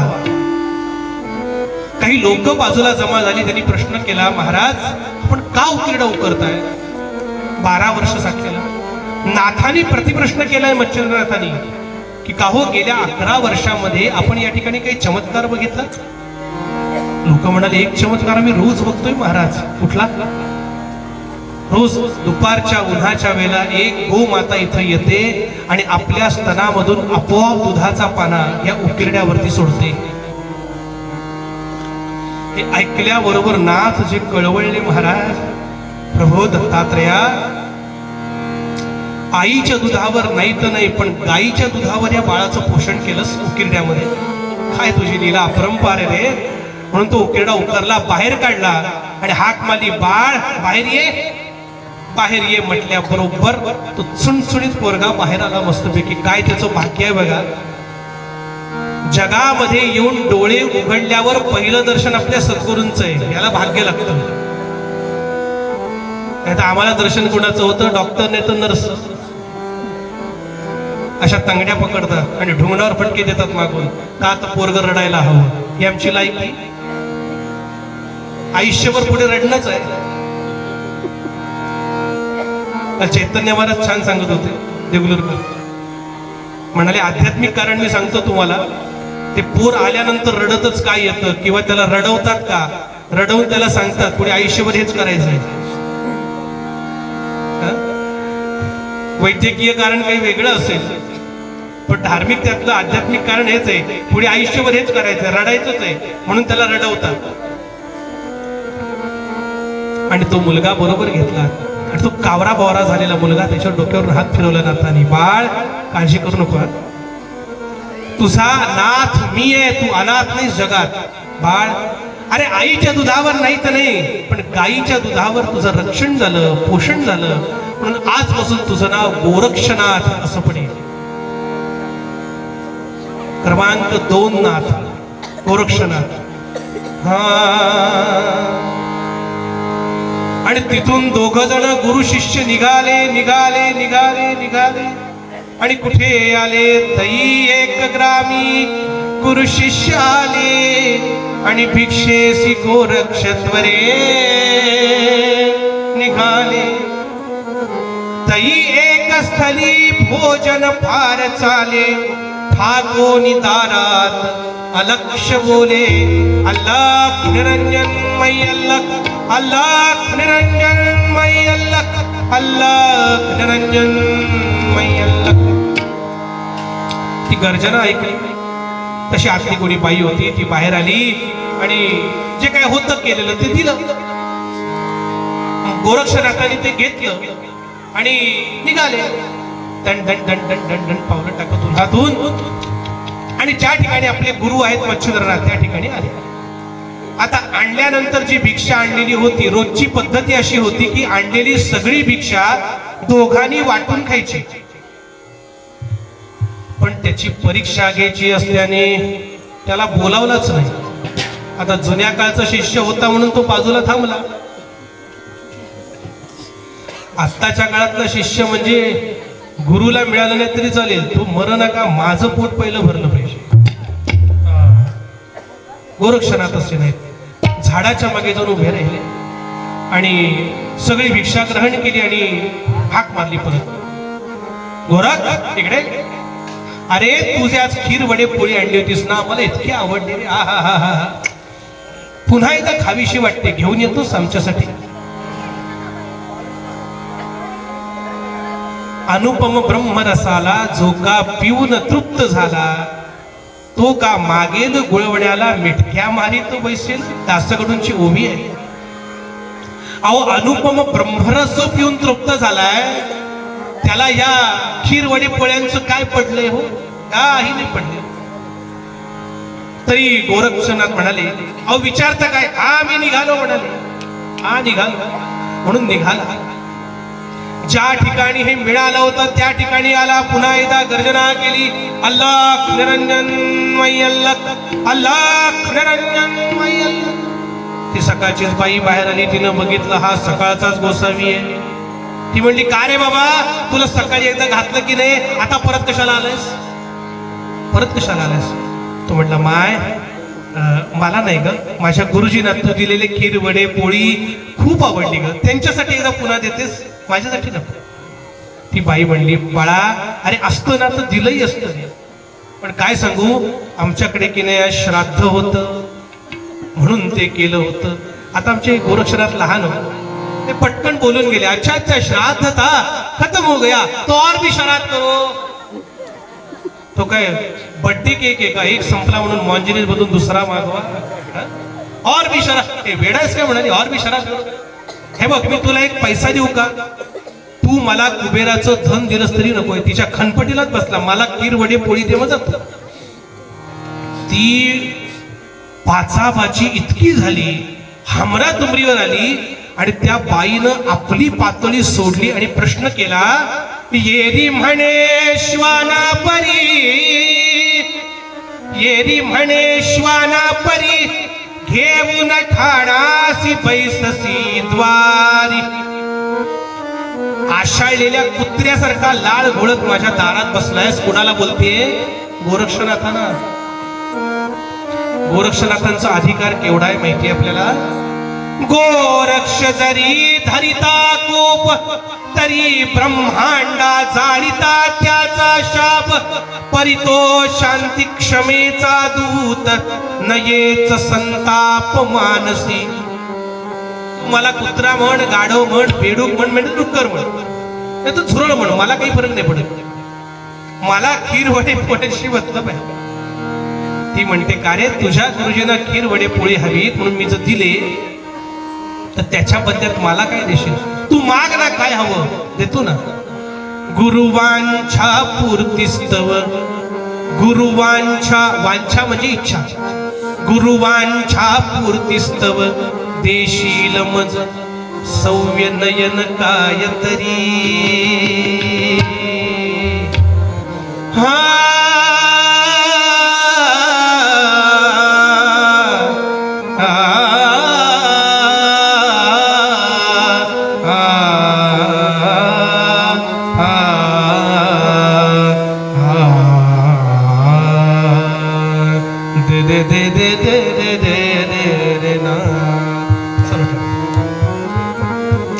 अरे तुझ्या गुरुजींना खीर वडे पोळी हवी म्हणून जर मी करून दिली तर त्याच्या बदल्यात मला तुझा उजवा डोळा देशील. काय मागितलं? उजवा डोळा देशील. गोरक्षनाथ फक्त मिश्किल हसले. माय अगं एवढी सोपी छोटी किंमत होती, कशाला माझा वेळ खाल्ला इतका वेळ. पचकन डोळ्यात हात घातला आणि हातावर ठेवला. हे घे. क्षणाचाही विलंब न लावता पचकन डोळ्यात हात घातला, डोळा काढला आणि हातावर ठेवला. घळ घळ घळ घळ घळ रक्त व्हायला लागलं. त्या बाईला तर शीट यायची वेळ आली. ती आत गेली, पटापट खीर वडे पोळी परत केलं, त्याच्या हातात दिलं. हे घे आणि इथून निघ. गावात त्यांनी बघितलं तर गावात मला मारतील, गोसावड्याला त्रास दिला म्हणून. आणि आता समोर गेलो तर आपल्या गुरुनं हे दिसेल, त्यांना वाईट वाटेल म्हणून त्यांच्या नकळत डोळ्यावर हात घेतला आणि डाव्या हाताने ते ठेवलं आणि झाडाच्या आड जाऊन उभे राहिले. परीक्षा क्रमांक 2. गोरख पुढे ये. अरे आपण रोज दोघांनी मिळून भिक्षा खातो ना रे. हो, मग मी तुला विसरलोच. ये आपण एकदम खाऊ. आता समोर गेलो ना तर हे दिसेल ना, त्यांना वाईट वाटेल म्हणून तिथूनच उत्तर दिलं, गुरुदेव मला ना आज भूकच नाहीये, तुम्ही एकट्यानंच खा भिक्षा. अशी कशी भूक नाही? ये बरं, मी सांगतोय ना, ये पुढे 2 घास. नाही लाजानं पुढे आले गोरक्षनाथ. ते डोळ्यातून वाहणारं रक्त दिसलं, भिजवलेली वस्त्र दिसली रक्तानं. प्रश्न केला, का रे, कोणी मारलं काय तुला? कुठे लागलं तुला? सगळं माहितीये काय झालंय ते त्रिकालातले असणाऱ्या मच्छिंद्रनाथांना. प्रकार घडलेला सांगितला आणि एकटक नजर रोखली मच्छिंद्रनाथांनी आणि प्रश्न केला, का रे गोरख, आम्हाला खीर वडे पोळी हवी म्हणून त्या बाईला आपला उजवा डोळा देऊन आलास की नाही? हो दिला. का रे, आम्ही मागितलं तर आम्हाला डावा डोळा देशील काय? देशील. एक डोळा फुटलाच होता महाराज. होता त्या डोळ्यातून टचकन अश्रुधारा आल्या. महाराज, डोळ्याची काय कथा घेऊन बसलात? हे पंचप्राण तुमच्या पायाशी हजर आहेत. तुम्ही आहात म्हणून गोरक्षनाथ या जगामध्ये सनाथ आहे. तुम्ही नाही तर गोरक्षनाथ या जगात फक्त अनाथ आहे. तुमच्यासाठी डोळ्याची काय कथा? पंचप्राण तुमच्या पायाशी हजर आहे. म्हणून डाव्या डोळ्यामध्ये हात घातला आणि पचकन काढला आणि त्यांच्या हातावर ठेवला. दोन्ही डोळे निघून गेले. आणि आता प्रेमाचं असं भरता आलं होतं, जवळ घेतला आणि आपले अमृताप्रमाणे संजीवनी प्रमाणे असणारे हात त्याच्या डोळ्यावर फिरवले आणि एक नवीन दृष्टी प्राप्त झाली. डोळे आले नव्हे बरं का, दृष्टी आली. डोळे येणं हा आजार आहे. डोळे येणं हा आजार आहे. दृष्टी प्राप्त झाली आणि सद्गुरु कृपेनं जी दृष्टी मिळते ना महाराज, सद्गुरु कृपा दृष्टी करी उलटी. म्हणजे आतापर्यंत फक्त बाहेरच्या रामाचं दर्शन होत होतं, सद्गुरु कृपेने मिळालेल्या दृष्टीनं आत्मारामाचं दर्शन व्हायला लागलं होतं. जे का रंजले गांजले त्यासी म्हणे जो आपुले तोची साधू ओळखावा. तुमच्या माझ्या आयुष्याचं कल्याण कोण करू शकेल? तुकोबरायांनी या पूर्व पद्यातल्या अभंगामध्ये सांगितलेल्या सगळ्या गोष्टी विवेकानंद म्हणतात त्याप्रमाणे सद्गुरु हा तपासूनच घ्यावा. एकदा नाही, 2दा तपासून घ्या. खात्री पटेपर्यंत सद्गुरु तपासून घ्या, संत तपासून घ्या. पण एकदा तो पटला ना की तुकोबा म्हणतात त्याप्रमाणे तोची साधू ओळखावा, देव तेथेची जाणावा. पूर्वपद्यामध्ये तुकोबारायांचे शब्द, जे का रंजले गांजले त्यासी म्हणे जो आपुले तोची साधू ओळखावा, देव तेथेची जाणावा.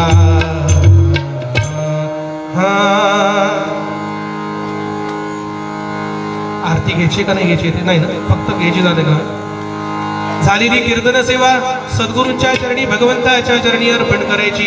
हे चिदान देगा देवा तुझा विसर न व्हावा, गुण गाईन आवडी हेची माझी सर्व नलगे मुक्ती धन संपदा साधू संग देगा सदा, तुका म्हणे गर्भवासी